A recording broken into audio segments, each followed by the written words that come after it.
জীৱনৰ আৰম্ভণিতে শিকিবলগীয়া 10টা পাঠ। বিফলতা কাকলি লোক। বিফলতা সফলতাৰ বিপৰীত নহয়, বৰঞ্চ ইয়াৰ দিশত খোজ দিয়াৰ শিল। ভুলৰ পৰা শিকিলে স্থিতিস্থাপকতা গঢ়ি তোলে আৰু বৃদ্ধিৰ পথ প্ৰশস্ত কৰে। মনত ৰাখিব, প্ৰতিটো বিপৰ্যয়ে আপোনাক অধ্যাৱসায় আৰু উন্নতিৰ বিষয়ে কিবা এটা মূল্যৱান কথা শিকায়। মূল্য সময়। সময় আপোনাৰ হাতত থকা আটাইতকৈ মূল্যৱান সম্পদ। ই সসীম আৰু প্ৰতিস্থাপন কৰিব নোৱাৰা কামবোৰক অগ্ৰাধিকাৰ দিয়ক। লক্ষ্য নিৰ্ধাৰণ কৰক আৰু প্ৰতিটো দিনৰ সৰ্বোত্তম ব্যৱহাৰ কৰিবলৈ আপোনাৰ সময় বুদ্ধিমানৰূপে পৰিচালনা কৰক। মনত ৰাখিব, হেৰুওৱা সময় কেতিয়াও ঘূৰি নাহে।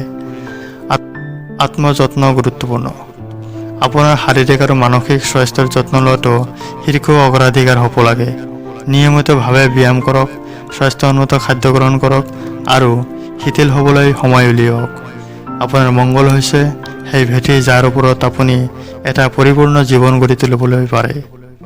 অবিৰত শিক্ষণ। পৃথিৱীখন অহৰহ পৰিৱৰ্তিত হৈ আছে আৰু আজীৱন শিক্ষণেই হৈছে তাৰ লগত খোজ মিলাবলৈ। কৌতূহলী হৈ থাকক, নতুন জ্ঞান বিচাৰিব আৰু প্ৰত্যাহ্বানক শিকিবলৈ আৰু বৃদ্ধিৰ সুযোগ হিচাপে আঁকোৱালি লওক।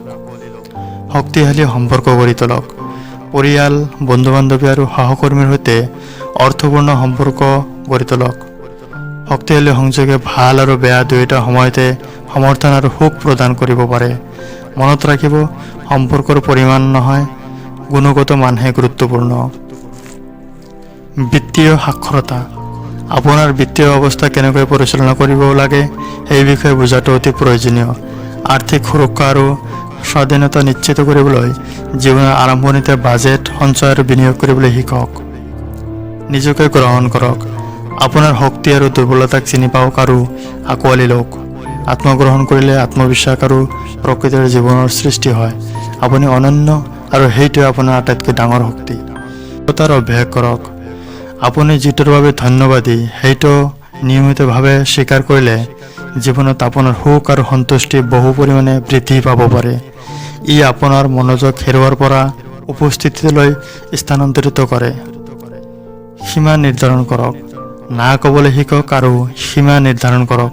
আপোনাৰ সময় আৰু শক্তি সুৰক্ষিত কৰাটো আপোনাৰ স্বাস্থ্য, সম্পৰ্ক আৰু ব্যক্তিগত বৃদ্ধি বজাই ৰখাৰ বাবে অতি প্ৰয়োজনীয়। মমেণ্ট। ভৱিষ্যতৰ পৰিকল্পনা কৰাটো গুৰুত্বপূৰ্ণ যদিও বৰ্তমান উপভোগ কৰিবলৈ নাপাৰিব। জীৱনটো এতিয়া ঘটি আছে, কেৱল গন্তব্যস্থানত নহয়, সৰু সৰু মুহূৰ্তবোৰ আৰু যাত্ৰা সোৱাদ লোৱাটো নিশ্চিত কৰক। ধন্যবাদ।